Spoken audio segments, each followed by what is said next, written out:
après la suspension du parti politique PPRD. Le PPRD vient de saisir les ministres de l'Intérieur, Maître Jacquemain Chaban. La présidente namibienne vient de confirmer la présence de M. Joseph Kabila en Namibie. Mes chers amis, mes chers compatriotes congolais, je pense que Toko Meka un peu partager Nabino deux points à l'ordre du jour, Dengue et Zalara toujours mon message. Je pense que les lots Toko Meka un peu solo là, Nabino à ce qui concerne l'indignation, il y a parti politique, il y a PPRD au Tozali Kubenga, parti il y a criminel, au Baoutuko saisir le ministre de l'Intérieur, Maître Jacquemain Chabani, et Toko Mekepe ko partager Nabino par rapport à ce qui concerne la déclaration, il y a présidente, il y a Namibie, où Azali ko confirmé présence il y a Joseph Kabila nakati ya Namibie et Azali ko PCP ba accusation naie à la rencontre du président Félix Tshisekedi. Tokota en détail. Deuxièmement, Tokolobela. Troisièmement, Tokomekempe Kolobela. À ce qui concerne pourquoi M. Vital Kamerhe protège Mata Tampogno dans l'Assemblée nationale, parce que Boyoki déjà, le 23, le mercredi d'ici là, Mata Tampogno pourra se représenter devant la Cour constitutionnelle pour pouvoir justifier comment est-ce que Mbongo ya Bokanga Lonzo et Bungaki et subitement Tomoni Kamerhe azali ko protéger Mata Tampogno pour na kolongola humilité na été toko solola na bino mes chers amis. Alors avant to banda tozali ko pesa bino bambote ebele bipa nyonso to bozali ko landa biso partout dans le monde sur notre chaîne Olivier les News Télévision. Tozali ko senga bino, abonnez-vous massivement et n'oubliez pas de partager notre émission partout où vous êtes. Alors, Bande Kobalandi, Touchouko annoncé bino tout au long, tout au début de cette émission, parce que na minute yo dengue tozali koyebisa bino, tous les plans de M. Kanambe Kazeberingue est totalement coincé par le président Félix Tshisekedi. Le plan Yara Rébellion est coincé par la diplomatie. Le plan politique est coincé par l'intelligence et la sagesse de son gouvernement, parce que vous voyez déjà que Namini Toyo, M. Joseph Kabila avait deux plans. Plan Yaliboso et Zalaki, plan Yara Rébellion. Dengue par français, par le que tout chemin mène en Rome. C'est-à-dire, ce qui chemin, il y a rébellion, il y a M23, et il y a pour récupérer pouvoir, tamien pour M. Joseph Kabila. Ce qui est le chemin, il y a politique, et il y a pour récupérer pouvoir par les élections, tamien. Parce que objectif principal, il y a Joseph Kabila, et ça qui objectif 2028. En 2028, qu'il monte, qu'il descend, il faut récupérer pouvoir. Et lorsque va récupérer pouvoir, bato ba kozonga na diol na bango ezali ba Kakuta Museveni, ba monsieur Paul Kagame. De quelle façon na pouvoir oyo ba mekaki ko appliquer sur le plan ya rébellion. Binonyo sto monaki mes chers amis. Bon monaki. Comment est-ce que babana ko la pression?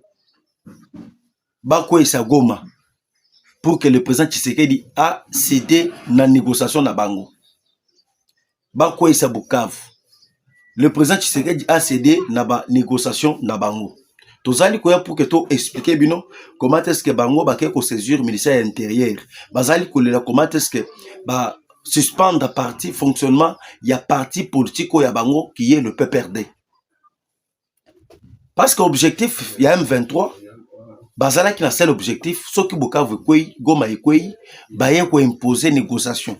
Na ba négociation on a tokende na deux phases. Négociation politique, négociation militaire. La négociation militaire, c'est-à-dire on va prendre les M23, on va les faire mixer au sein de l'armée.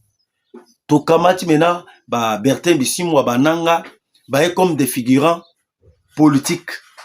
Objectif, prendre le pouvoir, récupérer le pouvoir en 2028, je m'excuse. Lorsque première phase na bango simité bamoni koma ekwei ville ya Bukavu ekwei, le président Tshisekedi ne s'est pas indigné, a cédé na pression na bango, n'a pas accepté ya ketoke na ba négociation na ba dialogue. Yango boyoki mena bazolinga ba balusa carte sur le plan politique. Sur le plan politique, Joseph Kabila avait l'ambition, lorsque boyuchi koyoka balobi et pas batuna bango, Joseph Kabila zali koya na ville ya Goma comme un partisan de la paix. Un partisan de la paix de quelle manière? Linga qui a appliqué manière à yekoyebisa batunaye ba se retirer ba kende ko siéger na kati ya Bunagana. À partir de Bunagana, c'est là où Joseph Kabila va commencer à faire des meetings politiques. Et lorsque on va faire des meetings politiques, on va dire non, botalangai naye comme artisan de la paix. Bitumba ezalaki Tshisekedi azalaki incapable à commettre paix na Bitumba ya parti à est, mais ngai je suis venu botala ngai na pesi message va M23 ba se retirer, ba Alliance Fleuve Congo ba se retirer. Lelo bomoni que nazali un homme potentiel pour la République. Et lorsque on sala ba meeting na ye na Bunagana aye kozonga na capitale en se préparant pour les élections de 2028. C'est ça l'objectif. Carte oyo ba meka ki ko jouer entre Kakuta Museveni et Joseph Kabila. Et lorsque ba jouer carte na bango, na minute on ndenge tozali ko ebisino est compliqué bango. Lorsque ba uchi ko suspendre parti politique qui a pas perdu. Et puis si bango insomnie, et puis si bango qui pelekes, ba bandaki ko s'attendre te. Lelo toyoki, il y a un groupe ya ba avocat. Un groupe ya ba avocat ya PPRD ba keko saisir. Ministre de l'Intérieur, Maître Jacquemin Chaban. Dire à cette lex, nyon surtout oyo bino bokoki ko sala boyeba que et kozala sans impact. Nde mutu oyo bino bofinga awa atanga te. Mutu oyo bino bofinga awa akosala eloko te. Mutu oyo bino botelemi la alobi que non, c'était marionnette. Botala yango toyebisi bino. Ba finga est trop. Regardez comment est-ce que makambo bandi ko changer, bandi ko tourner mal contre bango. Biso toyebisa ki bino que le PPRD c'est un parti politique des criminels, des rebelles. Botala nan d'abord oyo bango bakei ko saisir ministre de l'Intérieur. Et bazali ko rejeter toutes les accusations. Oyo bazali ko porter envers leur parti politique. Le PPRD a rejeté accusations portées contre son président national Joseph Kabila après la suspension de ses activités décidées par le ministre de l'Intérieur, Maître Jacquemin Chaban.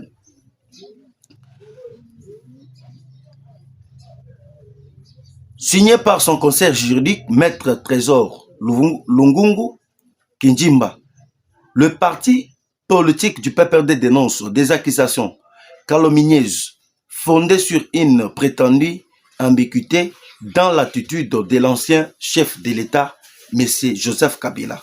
Le PPRD souligne que même si ce passage par Goma venait à être confirmé, cela ne permet nullement de conclure à un quelconque soutien ni à une adhésion à un groupe rebelle. Le parti rappelle que Goma est le chef-lieu d'une province congolaise et que le simple fait de s'y rendre, c'est pas suffisant pour accuser quelqu'un de participer à un mouvement insurrectionnel.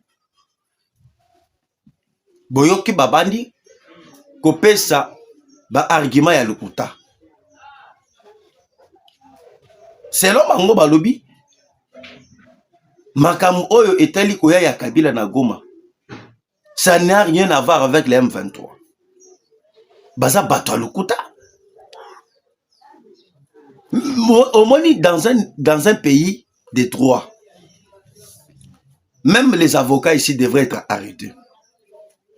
Ata ba avocat wana, il faut bakanga bango. Et comment ça fait-il?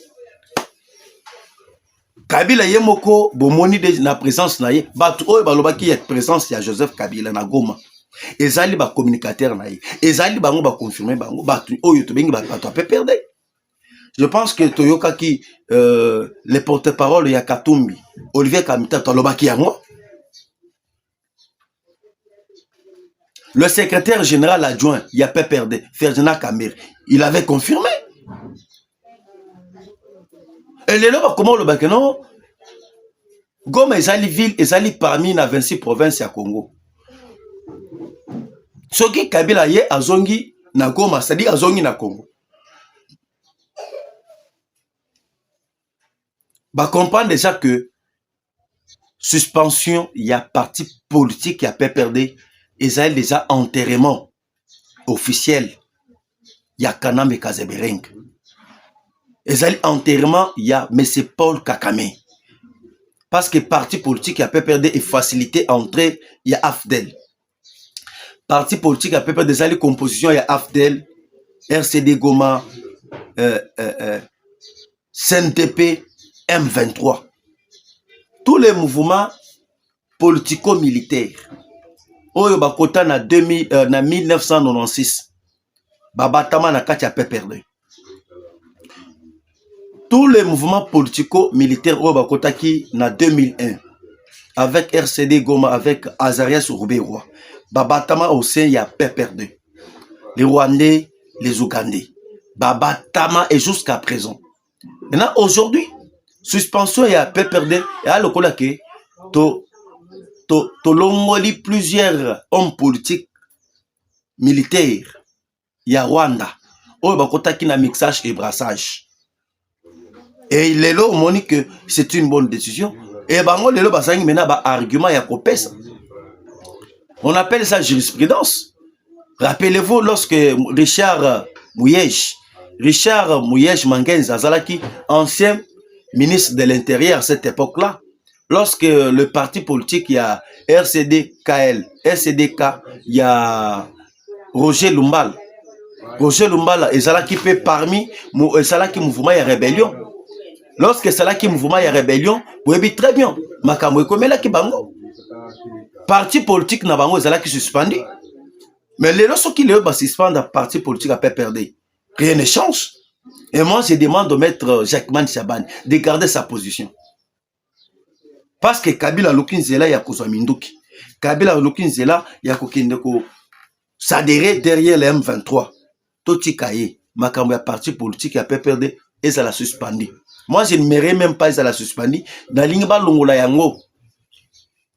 Balongola yango. Lorsque vous allez comme on a ancien président Moussous, il y a Zambie, il y a Nigeria. Basali ko après leur pouvoir, tout le monde est là. Bango basali ko se faire porter garant. Il y a ko mobiliser jeunesse pour na bolingo mboka na bango et tout comme ça. Mais un ancien président dans ce pays. Il prend le courage de s'adhérer derrière les M23. Bato bazali ko sala biso mabe, bato bazali ko boma biso. Bato bazali kotika mboka oyo ingouvernable. Les gens qui cherchent toujours à chaque fois à tout moment makila itanga pour na ba minerai na biso. Mais ils préfèrent aller s'adhérer derrière bato wana. C'est inadmissible. Et lelo Joseph Kabila accepte d'aller faire l'alliance na Kakota Museveni na Paul Kakame. Bato oyo babuma qui soit disant son père biologique Laurent Désiré Kabila. Et tozali koyebisa bino mes chers amis bino bolobaka que Joseph Kabila azali loin de nous, azali l'un de nous. Botala nan d'abord photo wana. Botala image na lobi botala kaka bino moko photo ya Joseph Kabila. Dès son arrivée. Biso ba Congolais to salele ini. Biso to pesa ye nyonso. Azwa ba milliards. Aïba atonga. Et lelo, il se prétend nenga aïba biso aboma pe lisusu. C'est ça les foot naye. Les foot naye oyo biso to récompense et to pesa ye nyonso. Le foot naye ezali ya koya mena koboma ba congolais ko kamata minduki ko boma auto bengi peuple oyo ba pesa pouvoir. Par quelle magie oyo bino bozali komona nanga se retrouver na partie orientale ya Goma. Nanga un ancien président ya Seni azali kaka na ba machine de vote. Mais nanga se retrouver na Goma ndengeni. C'est-à-dire, Bazala qui déjà na préparation ya nyonso. Ils avaient déjà tout préparé. On avait déjà acheté les armes. Ezala qui na Ouganda. On avait déjà mobilisé des jeunes. Bazala qui déjà na Katia Rwanda. On avait déjà tout préparé. Et yango tozali ko c'est bien mes chers amis, on n'a pas à craindre. Nous sommes là et prêts de défendre l'intégrité territoriale. Na moni ameka ki un peu ko mbongo ko pesa ba wazalendo. Le général Yakotumba. Le général Yakotumba va proposer 300 millions de dollars. Comme Kabila a commis la difficulté, il y a des militaires. Bah, mais quelqu'un peut recruter militaires congolais ou Kimaki Bitumba. Bah, mais quelqu'un recruter bango, ko former bango pour que Joseph Kabila aille na bango à la face na partie est. Par rapport à la réunion où bango basalaki, va comprendre déjà que l'effectif militaire oyo ezali kaka muke. Par rapport à le président Félix Tshisekedi a ouch ko recruter. Nyon stoua ne komi na mai.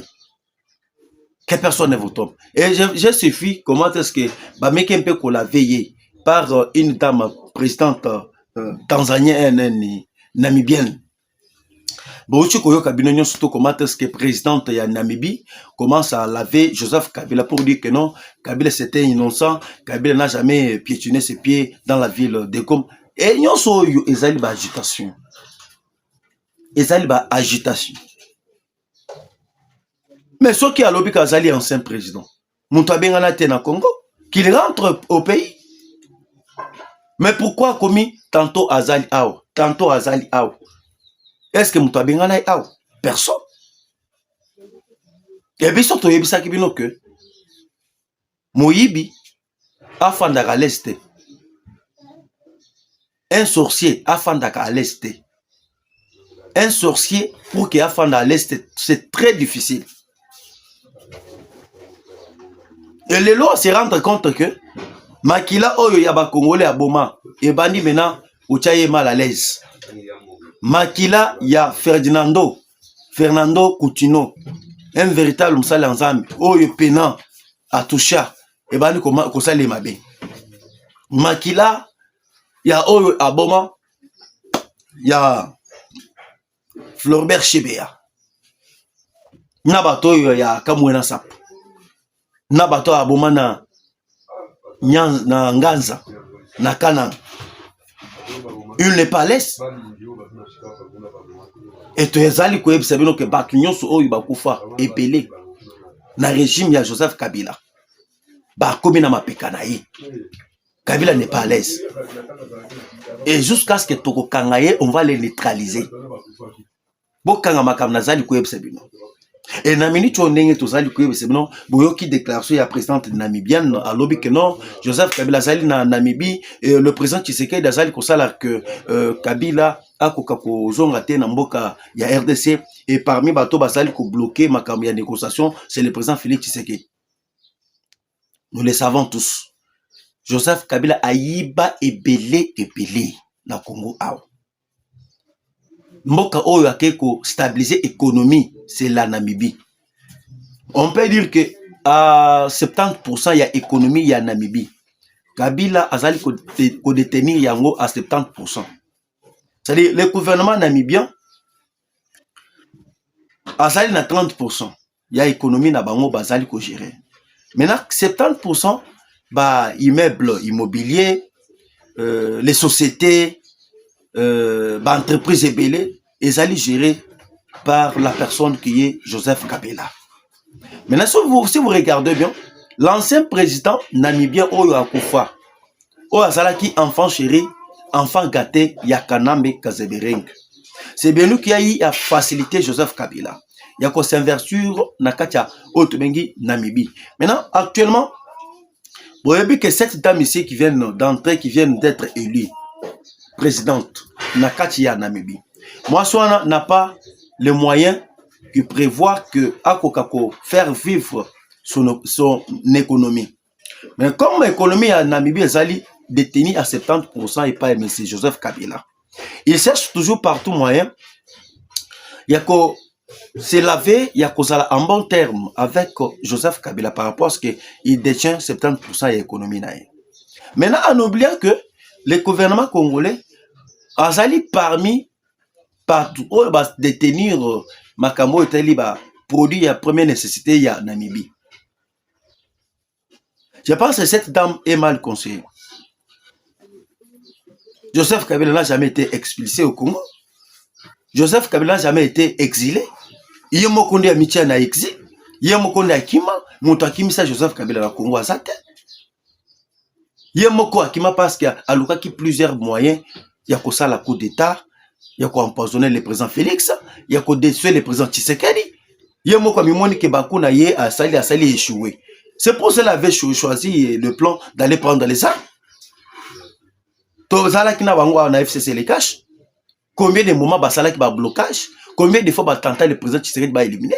Mais les lois va se sentir que Makamna Bango échoué. C'est pour cela qu'il avait choisi le bon moment d'aller prendre les armes, faire une rébellion et revenir au pouvoir. Nani ayebi angote. Cette dame doit être bien conseillée. Et moi, je préfère que Joseph Kabila Azali n'a pas conseillé. Oh, bah, pesa qui conseiller, il y a le Kouta. Bah, conseiller, on a pas pesa qui conseil. Il y a que non. Celle voix, il y a cause pouvoir. Et Zali voix, il y a cause Minduki. Azala qui mal conseillé. Azala qui mal conseillé. Alors, si quoi yo tozali ko yebisebino tozali ko progresser pour to chuter. Ce qui est bateau n'a pas qui conseille à bien et pas Joseph Kabila. Joseph Kabila devrait être patient et attendre les élections.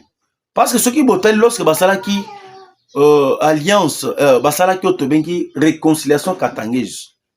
Bakatumbi bazalaki, bakabila bazalaki, basalaki sous forme que ba porter appui na bango aux élections de 2023. Bako se Tshisekedi.